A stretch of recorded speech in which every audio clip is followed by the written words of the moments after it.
The old order changeth, yielding place to the new. Alfred Lord Tennyson. How should I begin? Actually, a better question is, how should I end? I think this is how. Thank you to everyone who has watched or supported the What You Ought to Know show over these many years. I really, really appreciate it. I've loved your enthusiasm and your comments and even your constructive criticisms. I actually loved a few of the destructive criticisms too, the funny ones especially. I like those ones. Why is the What You Ought to Know show ending? There are actually lots of reasons. Lots of good reasons. YouTube practices and policies, which have never been great, have been just getting worse and worse. That's the truth. I lost my better half. It has never been the same trying to do the show without the camera guy. He is the best person in the world to work with. He is amazing. And it's difficult to continue on with something that had him involved at one point and doesn't anymore. Sometimes you change the recipe and it's just not as good. 3 parts Brett to 2 parts Brett. And finally, the directions that the stats for the show have been taking. A kind of a gradual cliff drop. But honestly, I could keep making the show even if no one was watching. Because none of those are the real reason. The real reason is that it's just time. I know that probably doesn't help.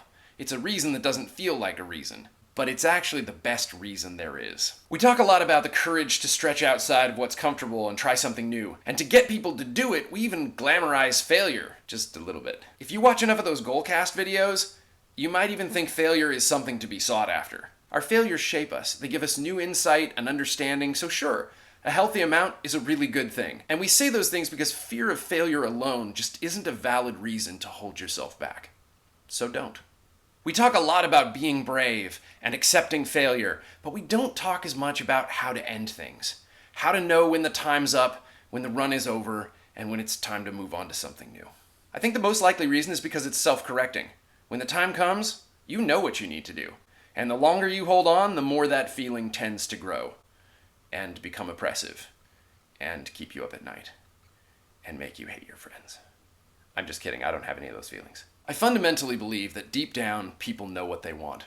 And to quote my favorite inspirational fitness author, half of getting what you want is knowing what you have to give up to get it. It's not if you have to give up something to get it, it's what you have to give up to get it. There's sacrifice in any positive forward-moving change. When it comes time to say goodbye, it's important to do it the right way, to make sure that you're running towards something you want and not away from something that scares you. There are some really exciting things on the horizon, and while I'm not dying, I'm going to be swallowed up with at least 3 new writing projects for the foreseeable future.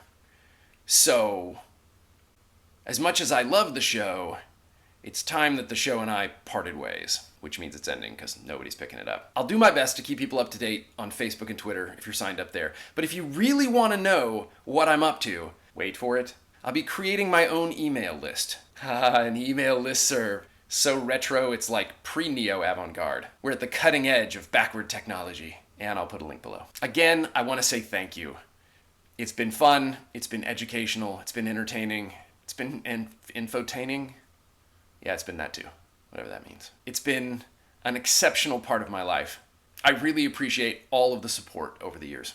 My favorite story from the show wasn't actually a part of the show. Years ago, I was dating a girl and she had no idea that I was part of this podcast. It was kind of during the show's heyday. And she and I went to a concert and we sat down next to this couple. And the couple looked at me really curiously. And then they talked for a second. And then the husband looked at me and he said, "Do I know you?" And I said, "I don't think so. I'm not from here." And he eventually said, "No, you look really familiar." And it came out that they knew me from the What You Ought to Know show. So the couple asked if they can take a picture with me. But the best part was the look on my date's face. It was this stunned look. It was like she'd wandered into some bizarro world where this nerdy guy she was dating was actually famous somehow. Celebrity. Yeah, it wasn't like that. It was like being Bruce Wayne sitting next to whoever Bruce Wayne dates when she finds out that he's Batman. It was really funny.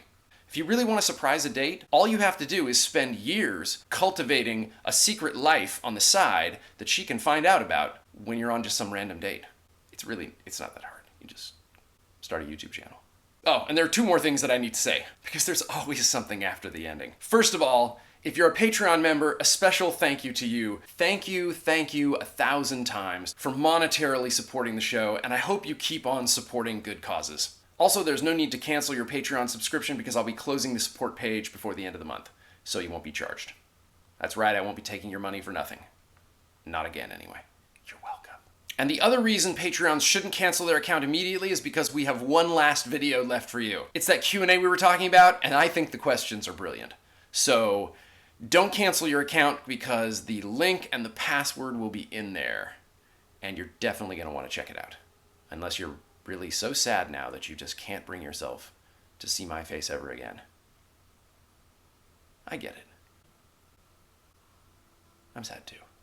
One last piece of shameless self-promotion. I still have quite a few What You Ought to Know DVDs in my closet, and it has 4 shows and a bunch of special features you've never seen unless you've actually bought one or watched it with someone else who has. And I've received almost universal positive feedback about them. So if you really do love the show and you really want to see more of it, this is kind of the last chance to do that. 'Cause those DVDs aren't lasting forever. Here's the plan. I'm dropping the price. And if you want one, you should go get one now. Go over to thebrotherswin.com/WYOTK, and if I can't get them out of here, they're going somewhere else special, in DVD heaven. Just think of it as saving a little piece of me from going to a landfill. It's good karma, too, to buy one.